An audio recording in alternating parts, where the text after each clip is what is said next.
16 राज्य, 2 union territory और उसके बाद 195 नामों का ऐलान कर दिया गया है भाजपा के इस पहली सूची से। ये सूची अभी आपके टीवी स्क्रीन पर है जिसमें 195 नाम।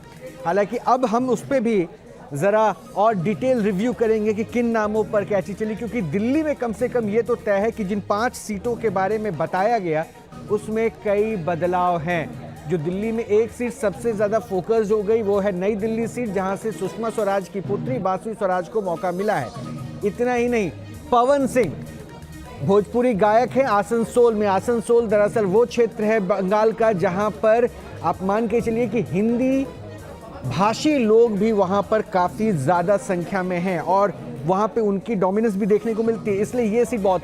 हुगली से लॉकेट चटर्जी, यानी कई नाम हैं और 195 नामों पर हमने लगातार अभी चर्चा शुरू कर दी है। विकास से सबसे पहले मैं जुड़ता हूं। विकास, कोई सरप्राइजिंग थिंग? मुझे तो दिल्ली में सरप्राइजिंग फैक्टर नजर आ रहा है अभी, क्योंकि और एनालिसिस होगा तो बहुत कुछ स्पष्ट होगी स्थिति।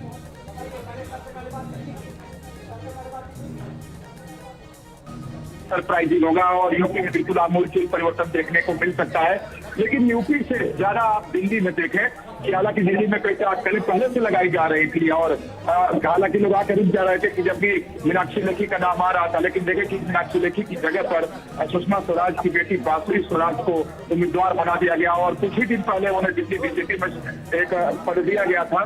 तो अटकलें तो लगाई जा रही थी, लेकिन इस तरीके की उम्मीद नहीं थी कि अचानक बासुरी स्वराज को, जिनका चर्चा बहुत नहीं था, उनकी चर्चा तब चली कि जब बैठक शुरू हुई तब चांदनी चौक से भी प्रवीण खंडेलवाल, ये हर्षवर्धन की सीट वहां पे पिछली बार, वहां से प्रवीण खंडेलवाल, ये बदलाव।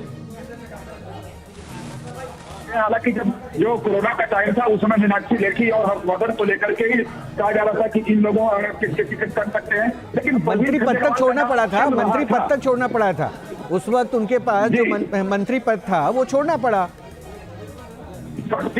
लेकिन प्रवीण खंडेलवाल के नाम की चर्चा चल रही थी, हालांकि उसके साथ कई और नाम भी चल रहे थे, अक्षय कुमार के नाम भी चल रहे थे, लेकिन प्रवीण खंडेलवाल को उतारा गया है। अच्छा, मैं आता हूँ विकास, आता हूँ आपके पास आता हूँ। छोटी छोटी सी समीक्षा कर लें, आपकी आवाज भी थोड़ी सी करेक्शन की जरूरत है। आलोक पांडे का रुख करें।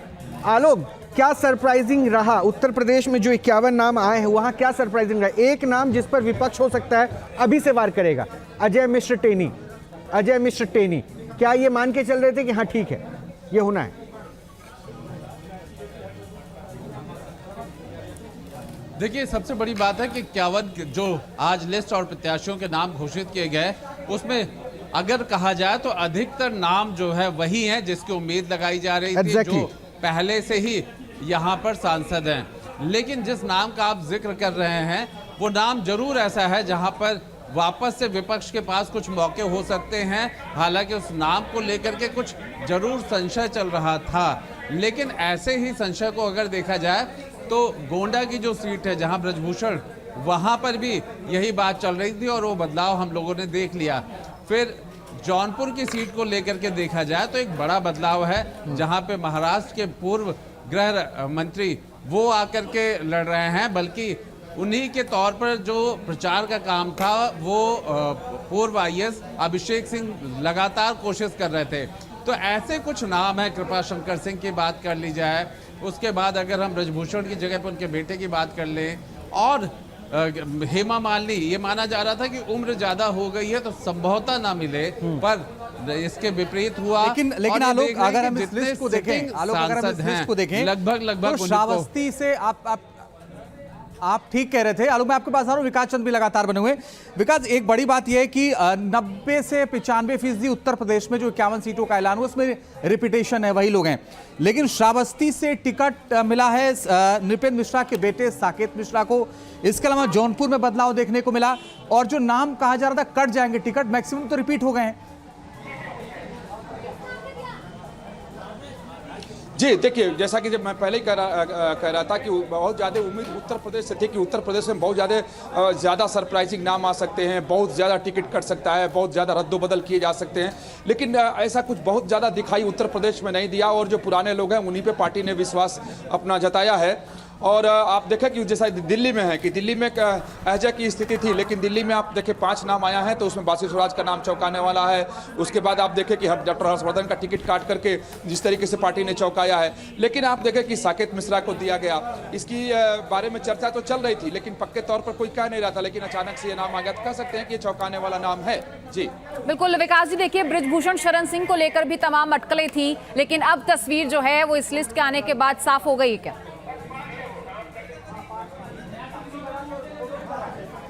जी बिल्कुल है, जो अटकलें लगाई जा रही थी, जो बातें कही जा रही थी, कई तरह की बातें चल रही थी और तमाम पार्टी के नेता भी इस बात को लेकर के कह रहे थे कि भविष्य को लेकर बातें कर रहे थे। लेकिन जैसा है ना कि अब फैसला जब होता है और देखिए प्रधानमंत्री नरेंद्र मोदी, अमित शाह, अगर जेपी नड्डा फैसला कर रहे हैं तो उसकी जानकारी भी बहुत पार्टी के नेताओं को होती नहीं है। तो अब जब लिस्ट सामने आ गया तो स्थिति बिल्कुल क्रिस्टल क्लियर है, पानी की तरह साफ हो गया है कि चाहे जो भी चल रहा था, पार्टी क्या सोच रही थी, वो स्थिति बिल्कुल साफ है। अच्छा, एक बार रांची का रुख करूंगा मैं, रांची का रुख करूंगा। सूरज मेरे साथ बने हुए। सूरज, क्या सरप्राइजिंग रहा? देखिए जयंत सिन्हा का हटना और उसके बाद इन नामों पर जो मुहर लगी, क्या मान के चल रहे थे कि हाँ कैलकुलेशन था, क्योंकि Nishikant Dubey 3rd term repeat, बहुत एग्रेशन रहा उनका और बहुत इम्पैक्टफुल भी ये जर्नी रही है।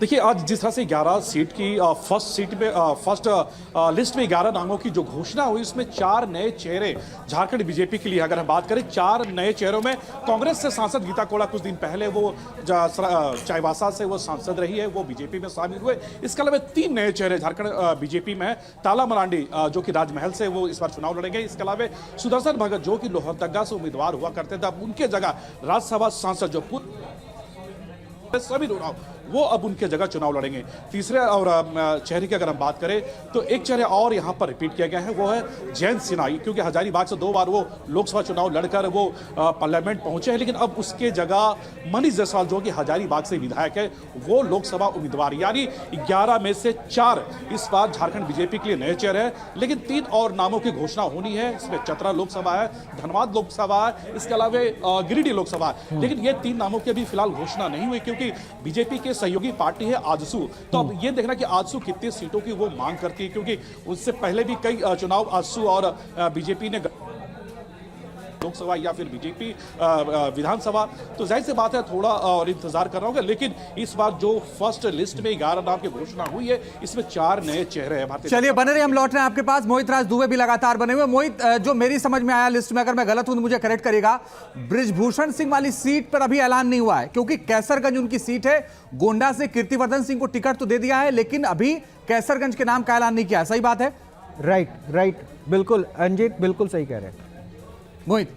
बिल्कुल आपने सही बात कही है। तमाम चैनल कुछ चला रहे थे कि बृजभूषण शरण सिंह का टिकट कट चुका है, लेकिन वो कैसरगंज लोकसभा सीट से वो चुनकर आए हैं। उस सीट का आज ऐलान नहीं किया गया है और जब ये सवाल पूछा गया था तो उनका कहना था कि आने वाले वक्त में दोबारा बैठक होगी और बैठक के बाद उस सीट का ऐलान किया जाएगा। यानी हम ये नहीं कह सकते कि बृजभूषण शरण सिंह का टिकट आज काटा जा चुका है। लेकिन इसके अलावा देखिए, जिस तरीके से 195 लोगों की सूची जारी की गई है, इसमें तमाम नए चेहरों को भी मौका दिया गया है और तमाम लोगों को मौका दिया गया है जो लगातार पार्टी के भीतर कार्य करते हुए नजर आए थे, जो लगातार अपने संसदीय क्षेत्र में जो है एक्टिव मोड पे दिखाई दे रहे थे। चाहे हम बात विजय दुबे की बात कर ले, जो कुशीनगर लोकसभा क्षेत्र में जिनको दोबारा टिकट दिया गया है, वहां से आरपीएन सिंह आते हैं। आरपीएन सिंह कभी वहां से सांसद हुआ करते थे और आरपीएन सिंह को इसी शर्त पर ज्वाइन करवाया गया था कि उनको कुशीनगर से लोकसभा सीट दिया गया था, लेकिन इन पहले जो है उनको राज्यसभा भेज दिया गया, यानी विजय दुबे को मौका दिया गया है। जगदम्बिका पाल को देखिए इसमें मौका दिया गया है। अजय सिंह को देखिए, अजय टेनी को मौका इसमें दिया गया है और स्मृति ईरानी को फिर से एक बार देखिए उसी चुनावी क्षेत्र यानी अमेठी से उतारा गया है। पर मनोज तिवारी को अगर हम दिल्ली के बारे में बात करें, लेकिन वहीं देखिए कुछ लोगों का टिकट भी कटा है। अच्छा मोहित मैं यहाँ पे 1 सेकेंड आपको, क्योंकि आपने देखिए अमेठी तक तो पहुंच गए, रायबरेली बहुत ही ज्यादा इस बार कहते हैं ना कि सबकी नजरों में है, क्योंकि कांग्रेस का गढ़ माना जाता है। रायबरेली को लेकर कैंडिडेट का ऐलान नहीं किया गया है, यानी बीजेपी भी वहां कैलकुलेशन कर रही होगी।